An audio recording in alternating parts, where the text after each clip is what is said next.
everyone, welcome back to my channel. This is Prepping by Faith, and if you're new here, welcome. Thank you for giving me a chance and joining us today. So what I wanted to share with you guys today is some information that I have dug up concerning Fednow and how this process is going to work come July. So I know a lot of us will use the terms CBDC and Fednow interchangeably. They are two totally different things, so I do want to clarify that before we get into that. A central bank digital currency is just that. It is a form of currency that would be backed by the central bank and the federal government there.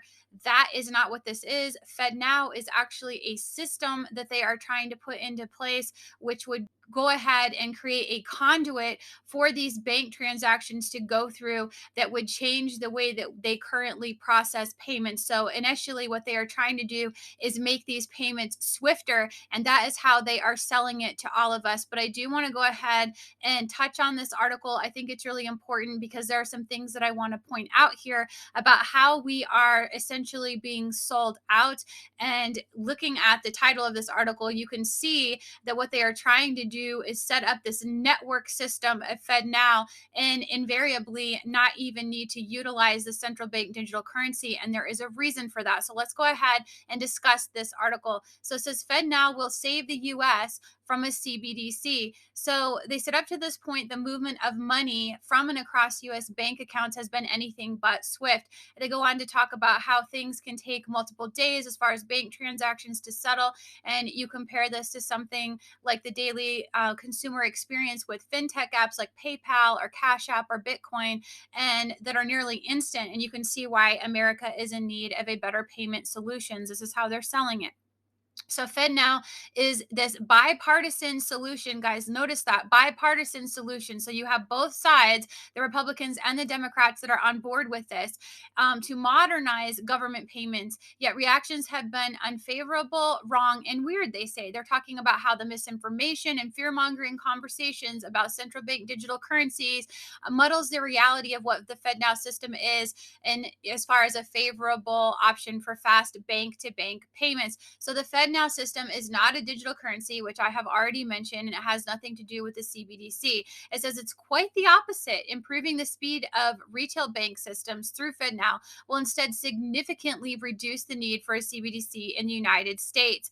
As a Bitcoin advocate, this person who has written this article states, a Bitcoin consultant and former federal regulator, I am well aware of the transformational impact that real-time payments can have on households and businesses. He talks about how they want to expect these real-time payments and the payment friction that consumers experience during the distribution of, say, the C-19 emergency relief payments, highlighted the need to have an involvement in government in our tech and for an upgrade. Isn't that interesting? Yet again, how we keep referring to everything that changed after the C-19 pandemic, and we can see the move and the shift in the nations as they continue to push ahead with this, new world sort of stance. But despite the last 14 years of incredible global payment innovations across the private sector, the most significant of these, they're referring to Bitcoin. The US federal government still hasn't launched something that is digital payments transactions for the banking industry until now. So in March, the Federal Reserve shared the July 23 launch date of the system and the US government's first and only interbank settlement system. It says it's an option for financial institutions offering interoperability with other payment systems such as Fedwire and, of course, ACH system. The service is open to more than 10,000 financial institutions that operate within the Fed's network. And I know a lot of us have already covered that, so you guys are well aware of what's going on there and how these real-time payments are going to be 24/7, 365 days out of the year. And they're touting it to have all of these wonderful benefits for consumers and businesses and all the financial institutions, because they want to keep talking about how it's going to be faster, and including our paychecks and everything is just going to be significantly faster. Now, what I want to point out before I get distracted with other things in this article is that we can see the move that they are doing right now, where we are seeing all of the different bank failures. Now, make no mistake, I believe this is orchestrated, and I believe in line with a lot of what other preppers in the community are saying, is that what they are trying to do is get rid of these other banks, all of the smaller banks, the intermediary banks, the regional banks, and they're going to be rolling up under these larger banks. Now, why would they do that, you might ask? Well, it's because because you're going to have this system of banks that are on board with this Fednow. They are going to be embracing this. A lot of them that are involved are already the ones that have been testing it. They have been in the product testing phase. And so if you have all these institutions that are embracing this, and this is what they are offering the public, and this is what they are going to be showcasing, if you will, then it is going to make it much easier to make this system more attractive and get everybody onto it. And it's going to make it easier for them to be able to phase out cash, to phase out everything else that we currently have in place. Now, they keep saying in here that they are not doing away with cash. They are not bringing on a central bank digital currency. They are not doing these things, right? Well, think about it, guys. They don't have to, right? If they get their system up and running and they tout it as being efficient, and all of these big banks have already brought it in and everybody is utilizing this and they make it so attractive, then cash and these other ways of processing payments are naturally going to go by the wayside, and everybody is going to gravitate toward the system, and this system will eventually dominate. Now, do I think this is something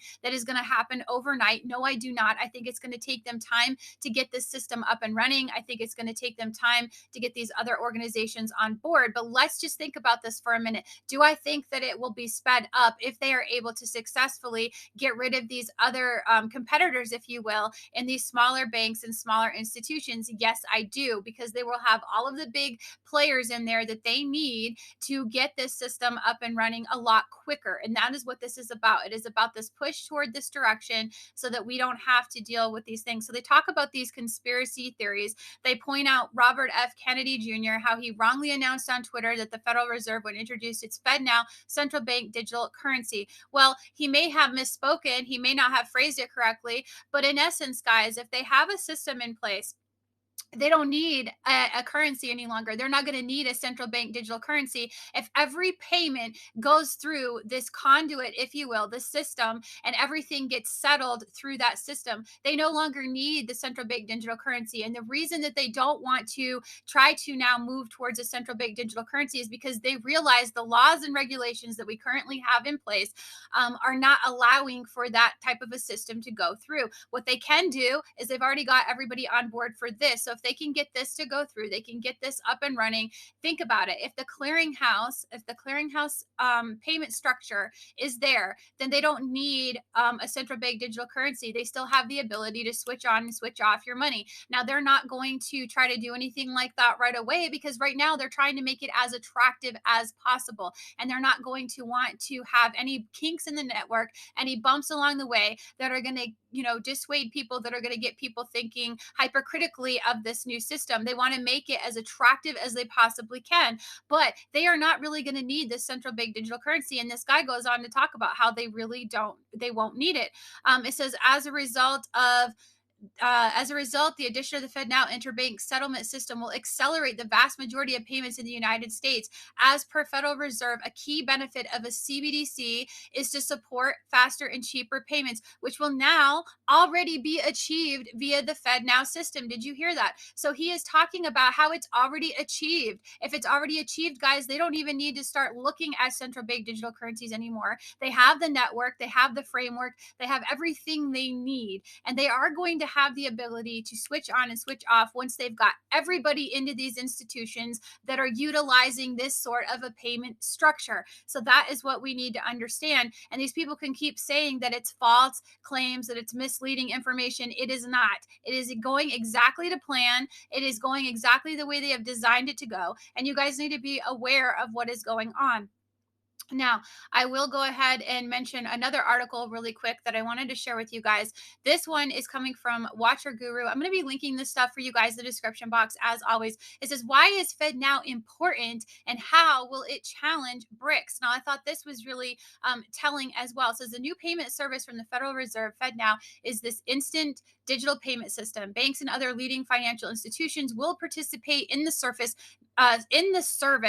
making individuals send and receive payments in real time. Now, it's funny to me, they keep saying, well, it's only going to be the banks, it's only going to be the institutions. Yeah, how many times have we heard that consumers are going to benefit from this? Well, how are consumers going to benefit from this if this system isn't eventually going to be consumer to consumer type transactions that are going to be taking place as well? Right now, they're just getting the bare bones, the basics in place, and eventually this is going going to turn into other spinoffs. Make no mistake about that. So the service will be active around the clock and every day of the year. It says the Fednow launch will be phased out in different stages. Notice, phased out in different stages from July. The Federal Reserve aimed to be ahead of the block as BRICS combinedly decide the birth of a new currency. As banks and leading financial institutions in the US will adopt FedNow, it could force foreign entities to use the service. Did you hear that? So, what they are trying to do as well by accelerating this date, they have known that BRICS has been in the works for a while now, trying to come up with their own digital currency. So, they are pushing forward with this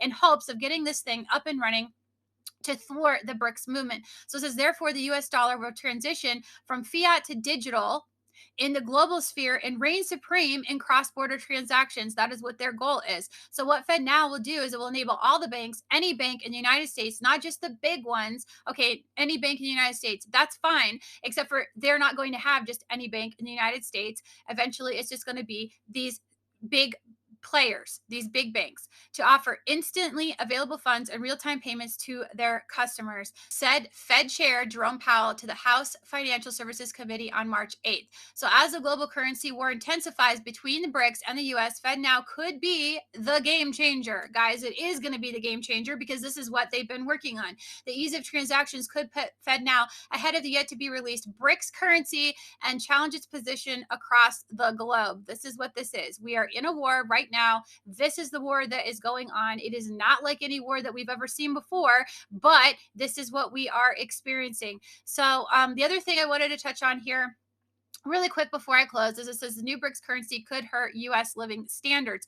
This is why they're fighting so hard to get this FedNow system in place. This is the U.S. economy is on a slippery slope with tech giants laying off employees since January. The cost of living, especially in the real estate sector, both owning and renting a property, remains unaffordable to the average American. And it's becoming more and more unaffordable to own, guys, because what they are doing is the taxes are going bananas. The property tax values have gone up substantially. Just in my area alone, they're saying that our home has gone up $205,000 in 1 year. And they are doing this intentionally to price everybody out so that even if you do have your home paid off, you are not going to be able to afford the property taxes to hold on to these properties. Remember, you will own nothing and you will be happy. That is exactly what is going on. It says, while the US dollar reigns supreme on the international stage as the global reserve currency, its status is challenged by these BRICS nations, which plan to launch a new tender. Moreover, if the BRICS currency becomes the only tender for cross-border transactions, it could deeply hurt the US living standards. And we understand that. And we know how this is working with the de-dollarization